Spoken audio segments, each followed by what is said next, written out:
Remember Job's friends? Man, they started off so well. They came to their friend in a time of need. They sat by Job. They stayed in silence for a while. Then they opened their mouths.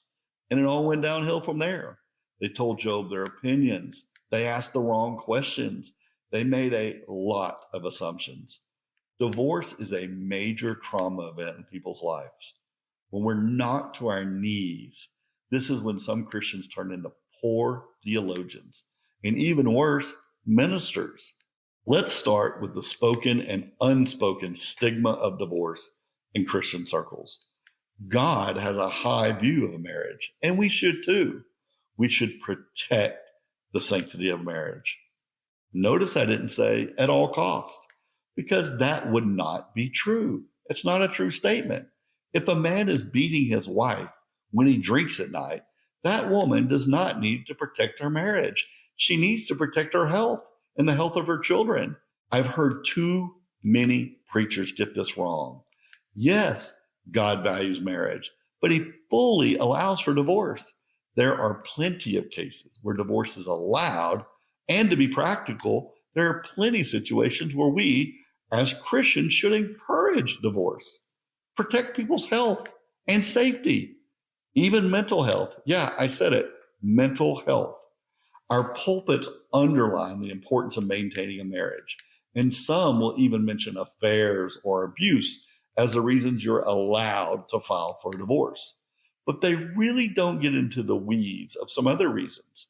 The Bible, and thus many pastors, are not really clear-cut on mental illness, various kinds of abuse, verbal and mental, financial sabotage, alcoholism, drug use, various child abuse, sexual abstinence, keeping a ring on but not acting married, living separately. Many of us have cried ourselves to sleep navigating really tough situations and decisions, only to sit in a sermon and have Genesis 1 and 2 taught and been given no real practical advice on some messy real-world situations. More on that later, but the point I'd like to start with is with the stigma. If divorce decisions are made right or wrong in the eyes of the pastor or leadership or small group, then a sense of not feeling welcome, it can be hampered for those of us who had to navigate some really hard issues and decisions. It doesn't matter if your church is the most grace-filled, loving, Christ-centered church. Many of us still feel we have giant divorce signs on us as we walk in. Imagine it this way. What if you were in a giant car wreck and you're all bloody, your clothes are torn, you're limping as you walk, and you walk into church and everybody just said, hi, smiled, and went about like everything's normal? But it's not. You're bloody, you're limping. You just got hit by a giant truck. And we divorced people have just had a giant tragedy in our lives. We're gutted, we're bruised, and we feel one, if not three things: embarrassed, hurt, and judged.